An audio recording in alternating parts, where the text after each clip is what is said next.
Hello दोस्तों, कैसे हैं आप सब साथियों। सीटेट की इस नए वीडियो में आप सबका एक बार फिर से स्वागत है। दोस्तों, सीटेट की परीक्षा को देखते हुए सीटेट का बेहतरीन मॉडल पेपर लेकर आपके सामने प्रस्तुत हूँ।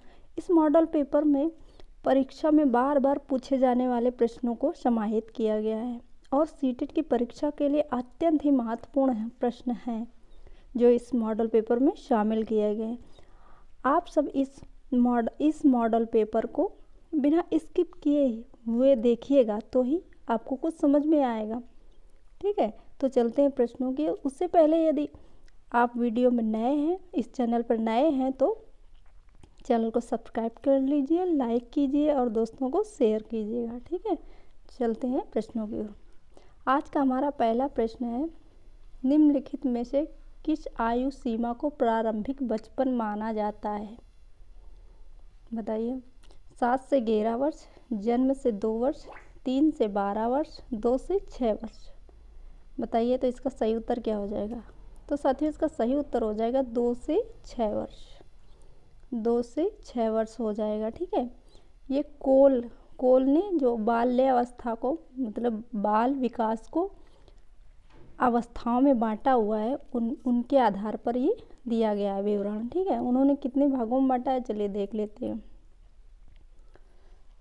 बाल्यावस्था 6 से 12 वर्ष। ठीक है, सबसे पहले इन्होंने बांटा है प्रारंभिक बचपन या बाल्यावस्था। ठीक है, प्रारंभिक बचपन या बाल्यावस्था। ठीक है, ये कितना दिया है? ये 2 से 6 वर्ष जो हमारा उत्तर है। 2 से 6 वर्ष। ठीक है, जो हमारा उत्तर है। ठीक, चलिए आप शुरू से देख लेते हैं कौन कौन सी अवस्थाएं हैं मनोवैज्ञानिक कोल के अनुसार। ठीक है, चलिए जन्म से 2 वर्ष। जन्म से 2 वर्ष के आधार पर नंबर 1 पर है जन्म से 2 वर्ष।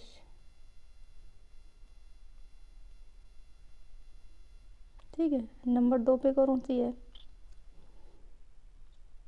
2 पर आ जाती है आपकी प्रारंभिक बचपन या बाल्यावस्था। ठीक है, प्रारंभिक बचपन या बाल्यावस्था जो 2 से 6 वर्ष पर होती है। ठीक है, तीसरी कौन सी है? मध्य बाल्यावस्था। कौन सी है? मध्य बाल्यावस्था। मध्य बाल्यावस्था वो कितनी है? अवस्था कितनी है? वो है 6 से 12 वर्ष तक। कितनी है? 6 से 12 वर्ष। ठीक है, चलिए अगली अवस्था देख लेते हैं। अगली अवस्था जो इन्होंने बांटा है पूर्व किशोरावस्था। पूर्व किशोरावस्था। किशोरावस्था ये कितने में रखा है? 13 से 14। 13 से 14। और एक जो इन्होंने बताया कौन सा? प्रारंभिक किशोरावस्था। ठीक है, प्रारंभिक किशोरावस्था को 15 से 16 कितने में किस श्रेणी में रखा है? प्रारंभिक किशोरावस्था। और उम्र क्या रखी? 15 से 16 वर्ष। अगली जो अवस्था है इन्होंने बताया है मध्य किशोरावस्था, कितने से? 17 से 18 वर्ष। ठीक है, उत्तर किशोरावस्था 19 से 20 वर्ष। ठीक है, चलिए चलते हैं अगले प्रश्न की ओर। प्रश्न नंबर 2, निम्नलिखित में से कौन सा आयु समूह परवर्ती बाल्यावस्था श्रेणी के अंतर्गत आता है? 11 से 18 वर्ष, 18 से 24, जन्म से 6 से 11 वर्ष। बताइए परवर्ती बाल्यावस्था कौन सा है? बताइए तो इसका सही उत्तर हो जाएगा कौन सा होगा? जल्दी सोचिए। 6 से 11 वर्ष। 6 से 11 वर्ष, डी ऑप्शन। ठीक है, ये हरलॉक के अनुसार बांटा गया बाल विकास को 10 अवस्थाओं में बांटा गया है। कितनी अवस्थाओं में? 10 अवस्थाओं में। ठीक है, हरलॉक ने बांटा है। हरलॉक, अच्छा बताइए स्त्री है या पुरुष है? बताइए। ये एक महिला है। ठीक है, हरलॉक। ठीक, अच्छा तो इन्होंने 10 अवस्थाओं में बांटा है बाल विकास को। ठीक है, चलिए कुछ अवस्थाओं के नाम बता देते हैं जो महत्वपूर्ण है, हमारी परीक्षाओं में आती रहती हैं। ठीक, चलिए इन्हीं में से बता देते हैं। 11 से 18 वर्ष, ये कौन सी अवस्था है? 11 से 18 वर्ष, बताइए ये कौन सी है? जल्दी से सोचिए। ये है किशोरावस्था। कौन सी है? 11 से 18 वर्ष। 11 से 18 वर्ष में क्या आ जाएगा बताइए? किशोरावस्था यहाँ पे शुरू भी नहीं होती है। पूर्व किशोरावस्था कह सकते हैं। क्या कह सकते हैं? पूर्व किशोरावस्था। पूर्व किशोरावस्था, ठीक है। 11 से 18 वर्ष, ठीक है। और 18 से 24 में किसको रखेंगे बताइए? 18 से 24 में किसको रखेंगे? जन्म से 6 वर्ष, बताइए। जन्म से 6 वर्ष, बताइए जल्दी से। चलिए, जन्म से 6 वर्ष, ये सब तो इसमें आ जाएंगे बचपन की शैशवावस्था के अंतर्गत, ठीक है। शैशवावस्था,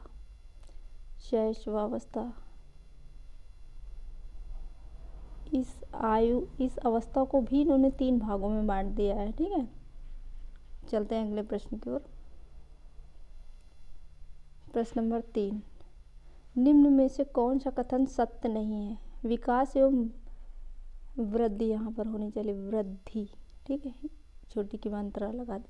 विकास एवं वृद्धि एक दूसरे के पर्यायवाची है। कौन सा सत्य नहीं ये बताना है, ठीक है। विकास एक सतत प्रक्रिया है, ठीक है। वृद्धि विकास का ही एक भाग है। विकास कार्य क्षमता, कार्य कुशलता और व्यवहार में आने वाले गुणात्मक परिवर्तनों को प्राप्त करता है। तो ये बात तो बिल्कुल सही है ना। तो सही कौन सा नहीं है बताइए? सही नहीं है ए नंबर। कौन सा सही नहीं है? ए नंबर सही नहीं है, ठीक है। क्यों सही नहीं है? क्योंकि विकास एवं वृद्धि एक दूसरे के पर्यायवाची नहीं है, है ना। दोनों एक दूसरे के पर्यायवाची नहीं है। और जबकि विकास एक सतत प्रक्रिया, ये बात तो पूर्णतः सत्य है कि विकास एक सतत एवं धीमी प्रक्रिया। ये किसने कहा है बताइए? स्किनर ने कहा है। किसने कहा है? स्किनर ने। और वृद्धि विकास का ही एक भाग है, बिल्कुल सही है ना। विकास और वृद्धि दोनों एक साथ साथ चलते हैं, ठीक है। विकास कार्य क्षमता, कार्य कुशलता और व्यवहार में आने वाले गुणात्मक परिवर्तनों को प्राप्त करता है, बिल्कुल सही है, ठीक। चलते हैं अगले प्रश्न की ओर। प्रश्न नंबर 4, अधिगम एवं परिपक्वता के बारे में निम्न में से कौन सा कथन सत्य है बताइए? यदि मानव का विकास केवल परिपक्वता है, यहाँ पर परिपक्वता होना चाहिए,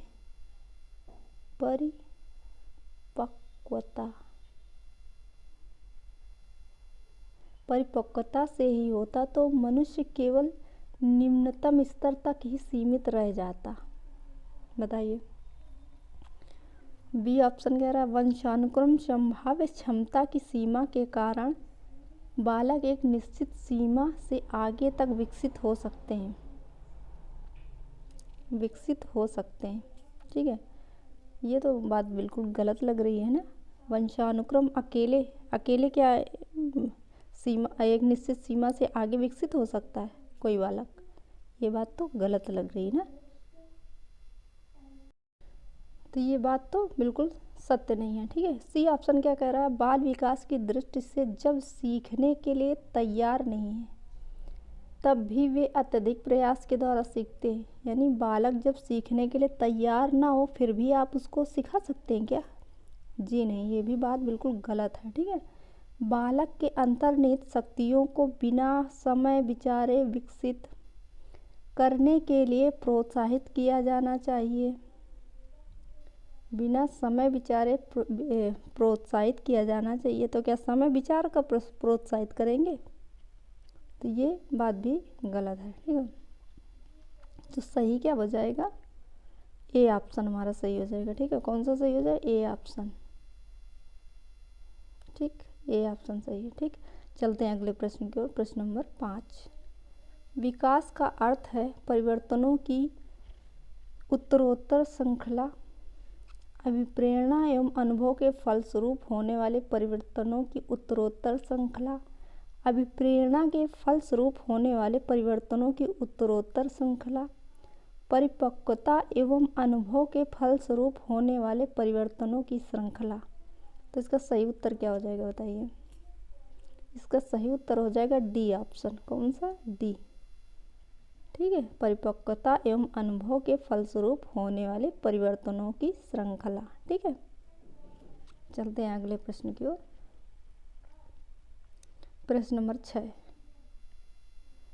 विकास एक अधिनियम है कि विकास प्रतिमान के विभिन्न काल में खुशी भिन्न भिन्न होती है। इस अधिनियम के द्वारा बताइए कौन सा सही हो जाएगा?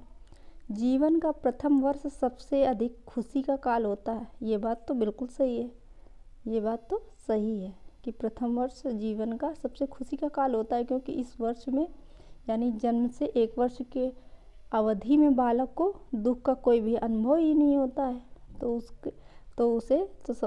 मतलब उसके लिए तो पूरा वर्ष खुशी का ही वर्ष होगा। ठीक है, जब उसको दुख का कोई अनुभव ही नहीं है उसके पास, तो वह संधि काल जीवन का सबसे अधिक दुखी काल होता है। दुखी काल होता है। वया संधि का मतलब किशोरावस्था। ठीक है, जीवन का सबसे अधिक दुखी काल होता है, ये भी बात सही है। ठीक है, जीवन का प्रथम वर्ष अधिक खुशी का एवं वया संधि काल सबसे अधिक दुखी काल होता है। तो सी ऑप्शन जो कह रहा है वो भी, मतलब दोनों को मिलाकर इसने बोला है, तो सही उत्तर क्या होगा हमारा? यही सी नंबर सही हो जाएगा। ठीक है, सी ऑप्शन ही सही हो जाएगा। ठीक, चलते हैं। सबसे अधिक खुशी और वया संधि जीवन का प्रथम वर्ष और जीवन का अधिक। ठीक है, इसमें भी अलग ही दिया था ना, तो सही उत्तर क्या होगा? सी ऑप्शन ही हमारा सही हो जाएगा। प्रश्न नंबर 7। विकास के लिए निम्न में से कौन सा कथन सत्य है बताइए? विकास जन्म के साथ प्रारंभ होता है और समाप्त हो जाता है, यानी बच्चे ने जन्म लिया और विकास समाप्त हो गया, तो गलत हो जाएगा। ठीक है, सामाजिक सांस्कृतिक संदर्भ विकास में एक महत्वपूर्ण भूमिका निर्वाह करता है। विकास एकल आयामी है। विकास एकल आयामी होता ही नहीं है ना। विकास के पक्ष आप लोगों को पढ़ा हो ना, शारीरिक पक्ष, मानसिक पक्ष, है ना, संवेगात्मक पक्ष, यानी विकास एकल आयामी नहीं हो सकता है ना, विकास पृथक होता है। ये भी बात गलत हो जाए, तो सही उत्तर क्या हो जाएगा? बी ऑप्शन हमारा सही हो जाएगा। ठीक, ठीक। प्रश्न नंबर 8। डैश के अलावा निम्न कारणों से खेल युवा बच्चों के विकास में एक महत्वपूर्ण भूमिका निभाता है बताइए? वे अपने शरीर पर निपुणता प्राप्त करते हैं। बिल्कुल सही।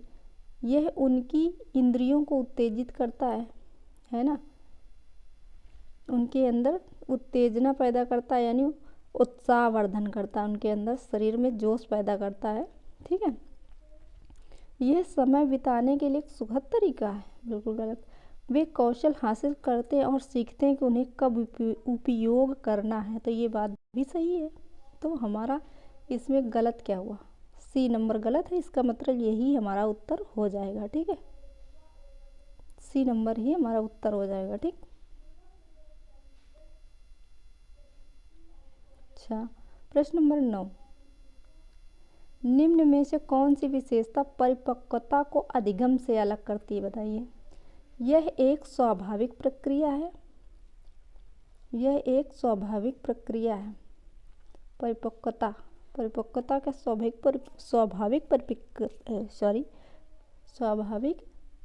क्रिया है बताइए। ठीक है, यह अभ्यास पर निर्भर करती है। कौन?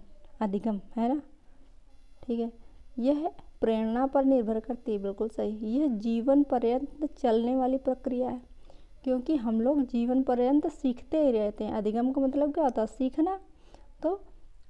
तो हम लोग तो हर पल पर सीखते ही रहते हैं ना, हर सेकंड हम लोग कुछ ना कुछ सीख ही रहे हैं, है ना। जीवन सीखने का ही नाम है ना, तो कुछ ना कुछ तो सीखते ही रहते हैं, और विकास जीवन पर्यंत चलता है। और अधिगम से जो हम सीखते हैं और स्थायी रूप जो हो जाता है, उसे परिपक्वता के अंतर्गत ही रख सकते हैं। ठीक है, तो ये स्वाभाविक प्रक्रिया जो ऑप्शन दिया गया है ए नंबर पर, वो गलत हो जाएगा। ठीक है, वो गलत हो जाएगा। ठीक है, चलिए सही उत्तर क्या हो जाएगा हमारा? ए नंबर सही हो जाएगा। ठीक, ए नंबर सही हो जाएगा। चलते हैं अगले प्रश्न को। प्रश्न नंबर 10, परिपक्वता का संबंध है, किससे संबंध है बताइए? बुद्धि से, विकास से, सृजनात्मकता से, रुचि से। बताइए किससे संबंध है? तो परिपक्वता का संबंध विकास से। किससे है? विकास से। ठीक है, परिपक्वता का संबंध विकास से है। ठीक, चलते हैं अगले प्रश्न की ओर। प्रश्न नंबर 11, निम्न में से अधिगम संबंधी कौन सा कथन सही नहीं है? बताइए। इसे उचित वातावरण चाहिए, बिल्कुल सही है। परिपक्वता का इससे कोई संबंध नहीं है, ये बात तो गलत हो जाएगी, है ना? संबंध है, क्योंकि अधिगम आगे आगे चलता है और परिपक्वता उसके पीछे पीछे, है ना? सहायक सामग्री अधिगम में मदद करती है, बिल्कुल सही। अधिगम प्रक्रिया में अभिप्रेरणा महत्वपूर्ण, बिल्कुल सही। तो हमारा सही उत्तर कौन सा निकला? B number. सही उत्तर कौन सा हो जाएगा?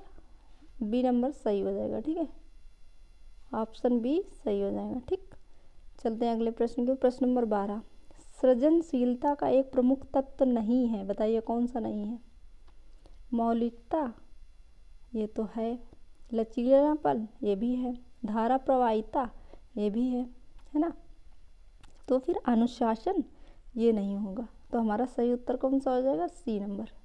कौन सा हो जाएगा? C number. अनुशासन हमारा उत्तर नहीं है, यानी सृजनशीलता का एक प्रमुख अंग नहीं है। ठीक है, इसमें मौलिकता होना चाहिए, लचीलापन होता है और धारा प्रवाहिता यानी निरंतरता, है ना? निरंतरता और धारा प्रवाहिता। ठीक, चलिए चलते हैं। यानी कि ये सब गुण होंगे तभी जो सृजनशील बालक होगा वो कुछ नयापन, नवाचार ढूंढने में, नवाचार ग्रहण करने में सफल हो पाएगा। ठीक है, चलते हैं अगले प्रश्न की ओर। यहाँ से सीडीपी के क्वेश्चन समाप्त होते हैं और हिंदी के प्रश्न शुरू हो जाते हैं। ठीक, उत्पत्ति के आधार पर संज्ञा के प्रकार बताओ। बताइए। 4, 3, 2, 5। बताइए उत्पत्ति के आधार पर संज्ञा के कितने प्रकार होते हैं? बताइए। उत्पत्ति के आधार पर संज्ञा के 3 प्रकार होते हैं। कौन कौन से? बताइए, जल्दी से सोचिए। अगर आपसे ऐसे ही पूछा जाए, साधारण आपको अगर क्वेश्चन मिल जाए परीक्षा में कि संज्ञा के प्रकार बताइए, तब आप क्या कहेंगे? तब आप क्या कहेंगे बताइए? तब आप वहाँ पर 5, आपका उत्तर क्या होगा? 5। क्या होगा? 5। उत्तर क्या होगा आपका? 5। कौन कौन से? व्यक्तिवाचक, जातिवाचक, भाववाचक, है ना? और कौन सा रह गया? द्रव्यवाचक। और कौन सा रह गया? बताइए। समूहवाचक। ये 5 भाग होते हैं ना संज्ञा के, 5 प्रकार होते हैं। अगर आपसे साधारण पूछा जाए कि संज्ञा के प्रकार बताइए तो आप 5 बता देंगे, इन्हीं जो हमने नाम लिए, व्यक्तिवाचक, जातिवाचक, भाववाचक, समूहवाचक और द्रव्यवाचक। ये 5 भाग होते हैं। ठीक है, अगर उत्पत्ति के आधार पर पूछा जाए तब आप क्या बताएंगे? 3। कितना बताएंगे? 3। ठीक है, कौन कौन से? व्यक्तिवाचक, व्यक्तिवाचक, ठीक है। और कौन सा बताएंगे? और कौन सा बताएंगे? जातिवाचक, जातिवाचक। और कौन सा होता है? और भाववाचक। ठीक है, भाववाचक। ठीक, अब जातिवाचक को हो, जो जातिवाचक संज्ञा, इसी को 2 भागों में बांट दिया गया। कौन कौन सा?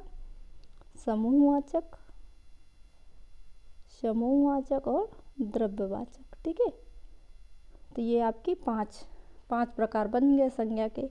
जातिवाचक, व्यक्तिवाचक, जातिवाचक, भाववाचक, समूहवाचक, द्रव्यवाचक। ठीक है, जब उत्पत्ति के आधार पर पूछा जाए तो आपको 3 उत्तर लगाना है। ठीक है, अब ये नोट कर लीजिएगा जो हमने बताया अभी। अब अगर जो ऐसे ही पूछा जाए संज्ञा की प्रकार बताओ तो आपको 5, और इनको अलग अलग करके लिख देना है। ठीक है, चलते हैं अगले प्रश्न को। प्रश्न नंबर 2, व्यक्तिवाचक संज्ञा है। बताइए। लड़का, चांदी, गाय, काली गाय। बताइए कौन सा हो जाएगा? लड़का कौन सी संज्ञा हो जाएगा? बताइए। लड़का कौन सी संज्ञा हो जाएगा? लड़का जातिवाचक। कौन सी? जातिवाचक। ठीक है, चांदी द्रव्यवाचक। ठीक है, गाय गाय क्या हो जाएगा? जातिवाचक। काली गाय क्या हो जाएगा बताओ? काली गाय हो जाएगा व्यक्तिवाचक। जब किसी शब्द के आगे विशेषण लग जाए तो क्या बन जाता है? व्यक्तिवाचक संज्ञा, है ना? व्यक्तिवाचक संज्ञा हो जाएगा। ठीक है, चलते हैं अगले प्रश्न की ओर। प्रश्न नंबर 3, हर घर में रावण बैठा। इस वाक्य में रावण शब्द में कौन सी संज्ञा है बताओ? हर घर में रावण बैठा है, इस वाक्य में कौन सी संज्ञा है बताइए? व्यक्तिवाचक, जातिवाचक, द्रव्यवाचक, समूहवाचक, इसमें कौन सी संज्ञा हो जाएगी? तो इसका सही उत्तर जो हो जाएगा कौन सा होगा? जल्दी से बताइए, कौन सा होगा? जातिवाचक। कौन सा हो जाएगा? जातिवाचक। ठीक है, जातिवाचक। क्यों हो जाएगा? जब किसी का विस्तार इतना हो जाए, यानी किसी शब्द का विस्तार, या किसी जो उपमा दी जा रही है कि रावण की उपमा दी जा रही है ना, तो जब किसी शब्द का विस्तार इतना हो जाए कि वह एक प्रकार बन जाए, यानी रावण एक तरह का जो शब्द है ये प्रकार बन चुका है। रावण का मतलब है ना, तो वो जातिवाचक संज्ञा बन जाता है। ठीक है, यहाँ पर रावण शब्द एक जातिवाचक संज्ञा के अंतर्गत रखा गया है। ठीक है, तो यहाँ जातिवाचक संज्ञा होगी। ठीक, चलते हैं अगले प्रश्न की ओर। प्रश्न नंबर 4, वह स्कूल जा रहा है। इस वाक्य में कौन सी क्रिया है बताइए? वह स्कूल जा रहा कौन सी क्रिया है? तो इसका सही उत्तर हो जाएगा संयुक्त क्रिया। कौन सी? संयुक्त क्रिया। स्कूल जा रहा है, तो जा कौन सी है? ये मुख्य क्रिया है, मुख्य क्रिया। ठीक है, और रहा है कौन सा है? रहा है सहायक क्रिया, सहायक, सहायक क्रिया। ठीक है, सहायक क्रिया। ठीक, ठीक है। और पूर्वकालिक क्रिया कौन सी होती है? पूर्वकालिक, जब कोई एक वाक्य में दो क्रियाएं हो, मतलब कि उसमें कर शब्द आए, नहाकर खाना खाया, उसने नहाकर खाना खाया, यानी नहाकर पूर्वकालिक क्रिया हो गई। ठीक है, और प्रेरणार्थक क्या होता है? अपना काम किसी और से करवाना, यानी रानी ने श्यामा से पत्र लिखवाया, तो लिखवाया क्या हो जाएगा? प्रेरणार्थक।